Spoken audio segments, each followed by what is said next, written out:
Hello and welcome back, all four of you. My name is Pyla Merchant and I have moved. Well, rather I'm in the process of moving, and also in the process of moving, my ring light and my old SD card have both broken. So those both have to get replaced.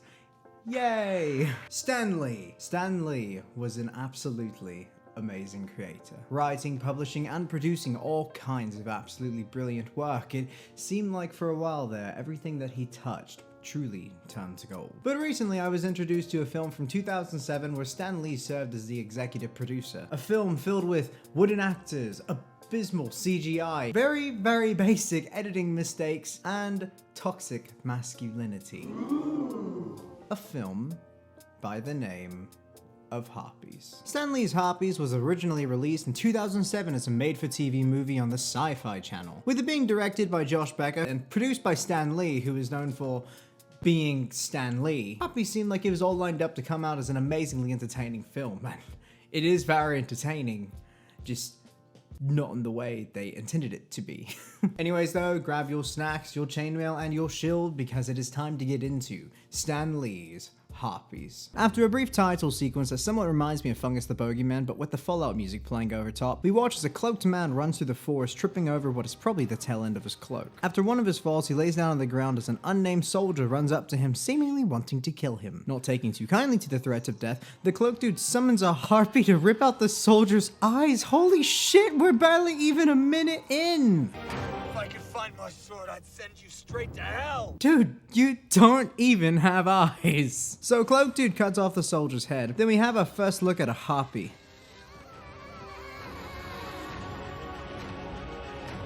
The funny thing about this scene is that it actually goes completely against the plot line of the rest of the film. So basically, you can just ignore that it existed. Moving along now, we open up on Ted, a security guard letting people out of and locking up a museum. After completely sealing the door, our main protagonist, Jason, runs up to it, telling Ted to let him in, but Ted decides to be a jerk. Jason lightly threatens Ted, and then takes out a gun and threatens to shoot him. If you don't open the door, there's a very good chance that it might misfire and the bullet could go through this glass and enter your skull. Protagonist, everyone. So Ted decides that just letting Jason inside the museum is a better option than the alternative, although why he doesn't phone the police immediately afterwards is beyond me. Soon after the altercation, Jason heads into the locker room to get dressed for a shift. You can't point your gun at me anymore, right? So this has happened before then? Why does he still work here? Also, why does he have a shotgun? He certainly doesn't need that much firepower at a museum gig. You really want to know what's in that letter, don't you? What letter? Satisfy your curiosity. Ah, the letter that hasn't been hinted at or talked about at all so far, yeah. So the letter basically states that Jason can no longer work at the NYPD because he was fired for cause, which ideally means the reason that they fired him was because of his behavior. Shocking, I know. After a Star Wars transition to outside the locker room, we watch as Jason walks through the museum, playing with his gun as if it weren't a loaded weapon. Oh, I guess it's not loaded. Carry on then. Shortly after, Jason starts to talk to the obelisk in the room, and I'm sorry, who the fuck are you? Allow me to introduce myself. My name's Vaughn. Dr. Vaughn. I'm not an MD, I'm a PhD. Okay, great. Well, we're closed. Can you fucking leave? So Dr. Vaughn starts talking to Jason about the obelisk, and Jason just so clearly doesn't care at all until Vaughn starts walking closer to him, triggering Jason to reach for his gun. Only problem with that is, I have brought 4 friends. So, hence doing the simple math, you have one more problem than he did. yeah. Turns out this is a robbery. So Jason gets himself zip tied up. Dr. Vaughn starts looking around for a particular locket that strikes his fancy. Not a locket, you insipid dolt. It's an amulet. My bad.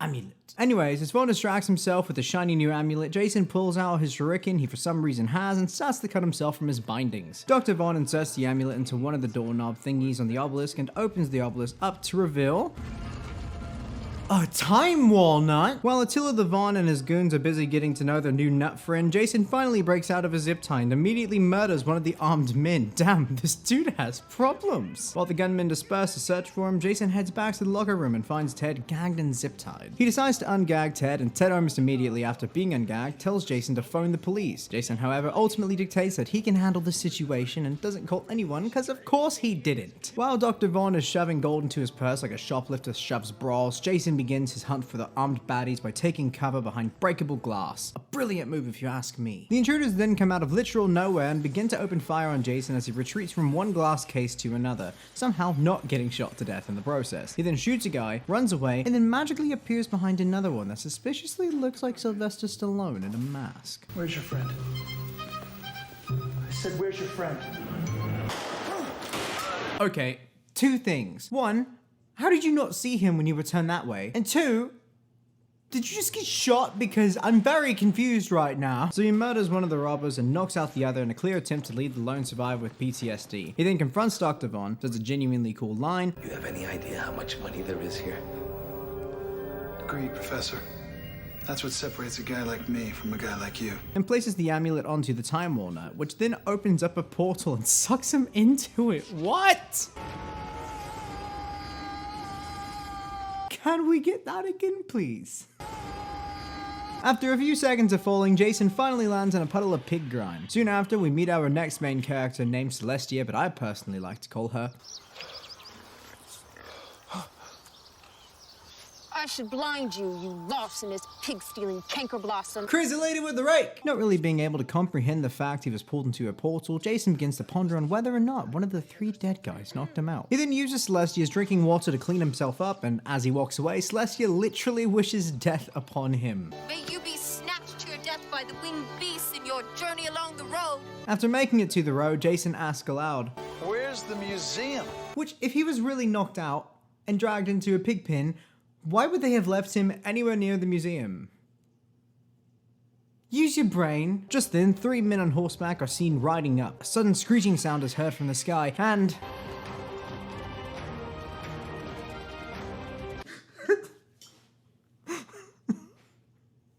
in case you were wondering, yes, those are in fact the Harpies. Upon the appearance of the Harpies, Crazy Lady comes sprinting at Jason and tackles him to the ground in an attempt to protect him. So the dudes on the horses start to try to fight the Harpies, and it just makes the most brilliant scene I've ever seen. I'm just gonna let you watch a little bit unedited because I can't do it any justice.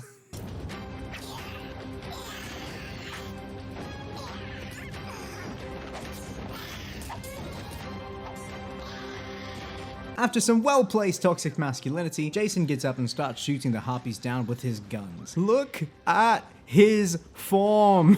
After shooting dead all the Harpies, braided hair dude, who I will be calling Brady from now on, rides up to Jason and begins to question him. What magic is that? Who are you? And how can I trust you enough to let you live? It's a gun. A man with a gun, and because I have a gun. Ultimately, Brady decides to trust Jason since he helped murder the Batgirls and offers to take him back to their hideout with the crew. Jason, seeing no other options, accepts the invitation. Once at their hideout, we meet the characters Scout, a person I never learned the name of, Theo, who is Celestia's father, and Patero, who doesn't show his face at all in this scene. At this given moment, Brady, Theo, and Patero are discussing about whether or not they can trust Jason. Ultimately, they decide to trust him because Patero believes the dude he just met is the chosen one they've been looking for because movie logic. Meanwhile, on the other side of the room, Jason is accepting the fact he is no longer in 2007 rather well. After he explains to the crew that he is actually from the future, Patero low-key flips his shit as Theo tries to explain their plight to Jason in an effort to recruit him. Jason, being the people person that he is, outright refuses to help them and actually decides that the literal bad guy of the entire movie would be a more trustworthy character to get him home. After literally everyone in the room tries to explain to him that that's the stupidest idea they've ever heard of, he still decides to do it cause he's a dumbass. Speaking of the bad guys though, we finally meet our villain of the film, Borean, who turns out to be the cloak dude from the beginning and is currently trying to Rasputin his way with the Tsar. Also, somehow the villain seems to already know about Jason's existence in their realm, but I'm not sure who could have told them so quickly. Could he be the one? Perhaps. But what we should do is find him. him before he finds us, or... Okay, so the bad guys already know about the prophecy, and yet they decide to go forward with their plan, even though the prophecy says the plan doesn't work. After a brief scene where our beloved crew walks through a smoldering village that Vorian burned down in order to find them, Jason finally makes it to the castle front, and after another brief scene with a Ted lookalike, he is let inside the castle and brought to Vorian. Jason then explains to Vorian how he made it to the year of 972 from 2000 something. Vorian, being the wonderful man he is, decides to sleeping powder Jason. Despite the fact that the only possible way his evil plan could have actually worked at all would have been if he was actually nice to Jason and built up trust with him, Vorian and Ted II find the best course of action would actually be mocking Jason and leaving him chained up on a tower to fight a Harpy to the death! Because Jason is the chosen one, he of course wins the brawl, but no sooner after he wins, he then falls down from the fucking moon. For unexplained reasons, the entirety of the castle's guard is dispatched somewhere as Jason begins crawling to the forest where his old colleagues conveniently enough are already waiting for him. While Vorian goes off to his man cave to make out with his Bat-girlfriend, Jason is being nursed back to health from his extremely big wound. Jesus Christ!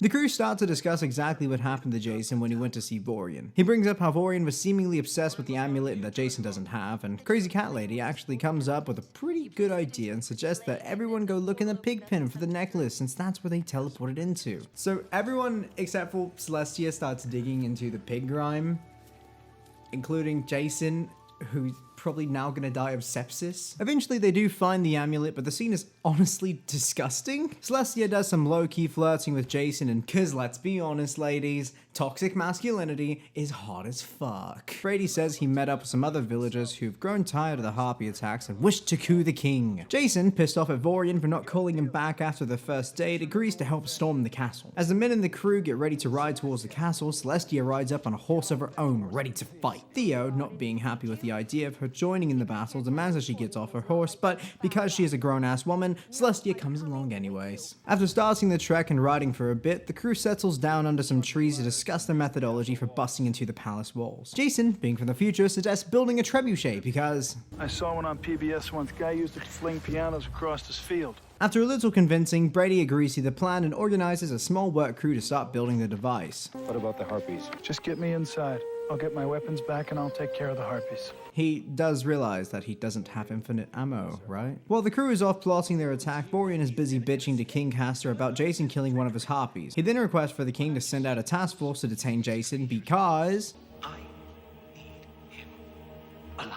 But the entire point of sicking the Harpies on him originally was to kill him, so I really don't get what he's bitching about. Nonetheless, King Castor opts to sending 100 of his personal guard out to find Jason and the rebels to have them arrested. Scout sees the castle sending out a majority of their men to look for Jason and returns back to the base to tell Brady about 80% of the king's men leaving, thus giving the rebellion an advantage. After assuring that the trebuchet was ready for action, the rebellion's fleet marches up to the castle walls, prepares to engage in warfare. Simultaneously, archers start to take position on the castle walls, preparing for the first attack. Yeah, so it turns out that both the archers and the artillery absolutely suck at distant warfare, by the way. Yo, also this dude gets hit by a boulder and they just never address it? Getting tired of constantly missing with the boulders, Jason orders Patero to arm the trebuchet with the bomb in hope of busting open the castle wall with it. Surprisingly, this works, and as a reward, we get to see some pretty intense LARPing. While Jason gets distracted saving Celestia, Brady gets himself stabbed a few times, which I heard is really bad for your back. After One Eye successfully overruns the courtyard with a rebellion, Jason and Crazy Lady run over to Brady's lifeless corpse, which is now covered in significantly more blood than when he was originally stabbed. Checking back in with Vorian, it seems like he's packing his bags and fucking off because he doesn't want to get murdered. King Castor finds him packing his things and demands that Vorian fights for him, but Vorian tells the king where he can shove his fight and continues to pack his stuff. King Castor, feeling betrayed, calls Vorian treacherous and begins to draw his sword until he realizes that Vorian's Bat-girlfriend is staring at him from the window, just looking for an excuse to tear him to shreds. Downstairs, Jason and One Eye have a light debate with Celestia because she wants to come upstairs with him to confront Vorian, but overall settle the squabble by her agreeing to stay downstairs. When they reach Vorian's room, they look through the window and see that Vorian is already flying outside the room and somehow in the fraction of a second has kidnapped Celestia. Before flying off, Vorian says that Jason must come up to his secret cave to retrieve Celestia, but he must do it alone. Despite this clear and simple demand, Theo doesn't seem to get the fact that if he comes with Jason, his daughter will literally be murdered, and he basically guilts Jason into agreeing to his accompaniment. After a bit more discussion about Celestia, they start demanding that King Castor shows them the way to the cave. King Castor eventually agrees to showing them the path, and a couple hours later, the crew finally reaches their destination. Although Jason keeps making it relentlessly clear to Theo that if he were to come up the mountain with him, it would literally be a risk to Celestia's life, Theo just doesn't seem to fully grasp that concept. Jason, realizing that there is no getting through to Theo, decides that the best course of action would be to...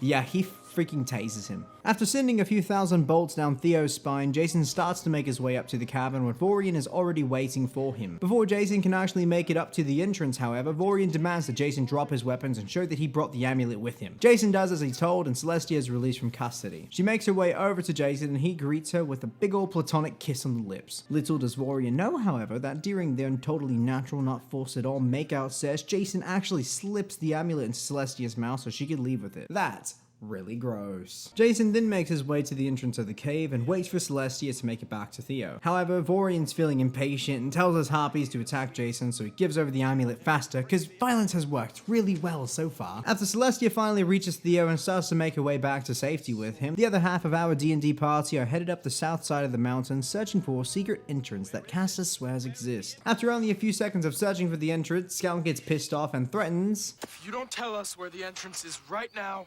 I will gut you like a fish. although the dude legitimately doesn't remember where it is. Castor, fearing for his life, lies to the group and points at a random bush, claiming that it's a secret entrance. For some reason, that works and the party gives him an opportunity to slip away. Checking back in on Jason, we see that two Harpies are preparing to attack him. Thinking it'll somehow help, he breaks out his pepper spray and taser to take on two literal cryptid creatures. That would essentially be me trying to fight Bigfoot with the branch I found on a tree. Celestia and Theo, while headed back down the mountain, are also jumped by a Harpy. Theo, trying to protect his daughter, is killed by the Harpy because drama, and Celestia repays the favor by shoving the barrel of a shotgun down its throat and blowing it away. Unfortunately for Jason, his weapons of choice did absolutely nothing to help him, and he is currently being tortured by Vorian and his Harpies. After a couple minutes of Vorian threatening Jason with more violence, he finally puts two and two together to realize that Celestia has the amulet and starts to ponder on how to get it from her. Jason is sent into the dungeon, and I want pizza.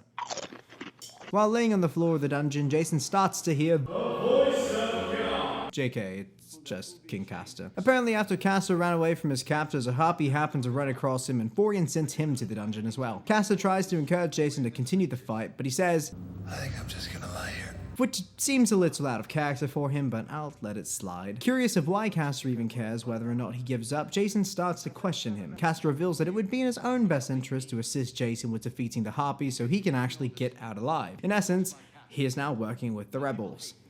Ironic. Halfway through the conversation, Jason's microphone actually goes out, so for the remainder of this scene, I will do my best to interpret what's happening, but you can't hear anything he says. So Jason eventually enters Pity Party and tries to escape with Castor. While looking for an exit, however, they happen across a large patch of Harpy eggs that piques their interest. Vorian comes in and starts talking to his girlfriend about how he's excited about exterminating the human race with the Harpy babies, but I honestly can't be bothered to focus on that because I'm pretty sure that they just realized that this dude has been fucking a Harpy. Not so long after, Vorian leaves the room and our rebels head through the door that he left out of. Joining back up with the rest of the rebels though, we find that our crew is discussing with Celestia how dangerous it is for her to go back to her cottage because the location is known to Vorian. Celestia understands the circumstances and simply requests to retrieve some items from the cottage before abandoning it. One Eye, not wanting her to put herself in danger, goes to the cottage for her to collect some items. While he's there, he sits down to eat, and before he even has an opportunity to take a bite, two Harpies bust in through the roof and unfortunately kill him dead. It also probably smells like bacon now. Meanwhile, Patero and Scout are busy trying to get some military assistance from the king's men. However, in the absence of the king, the captain of the guard decides that he will be the one in charge and denies them any assistance whatsoever. Not to mention, he's also a petty bitch.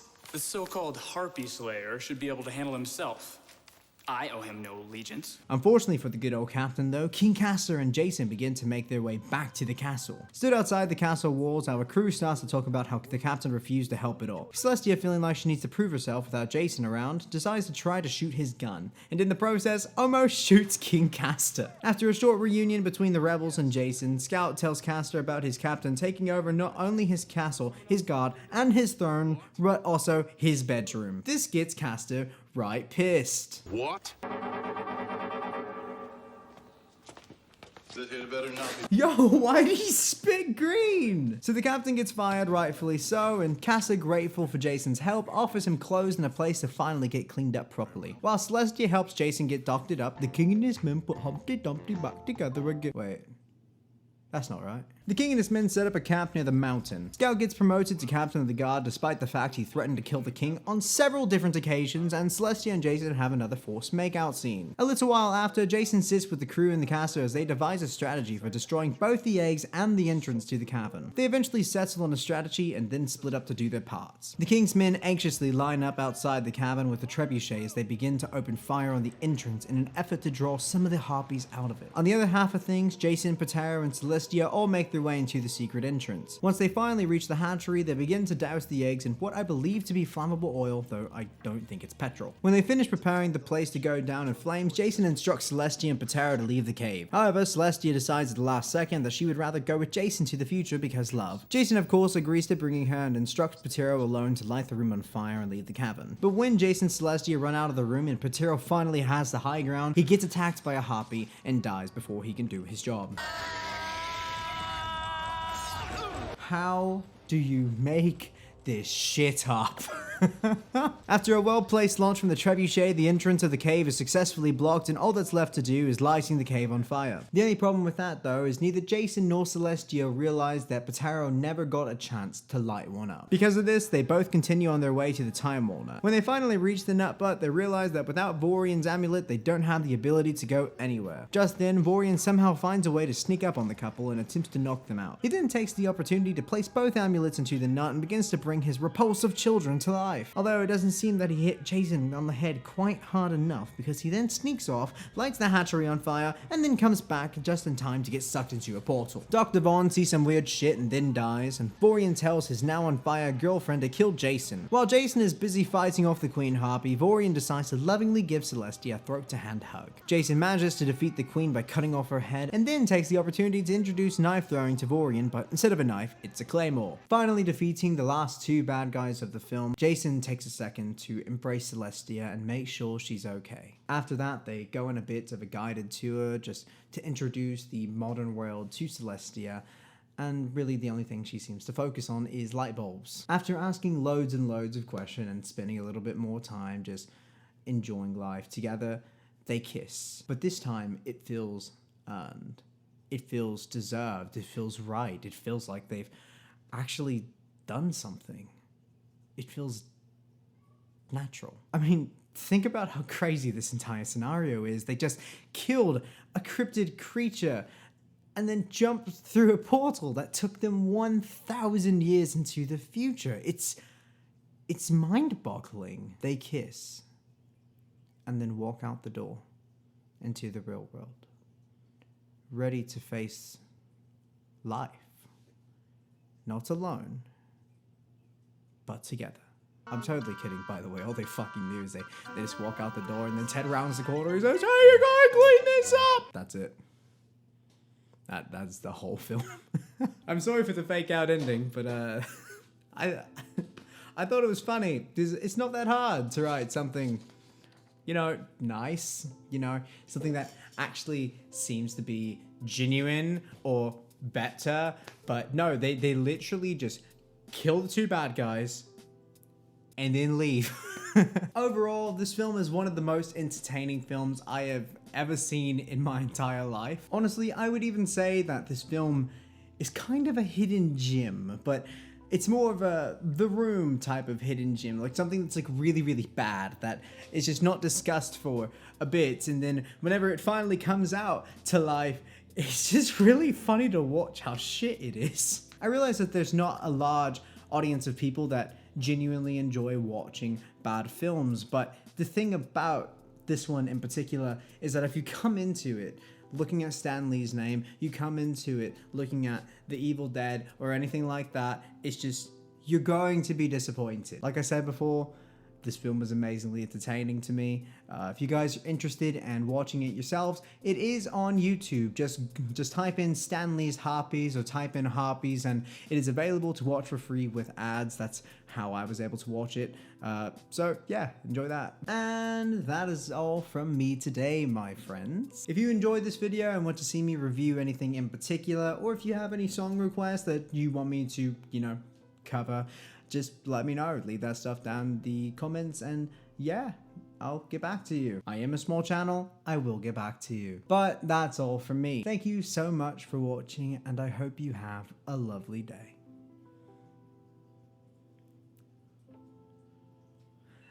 Vorian definitely fucked those Harpies, didn't he?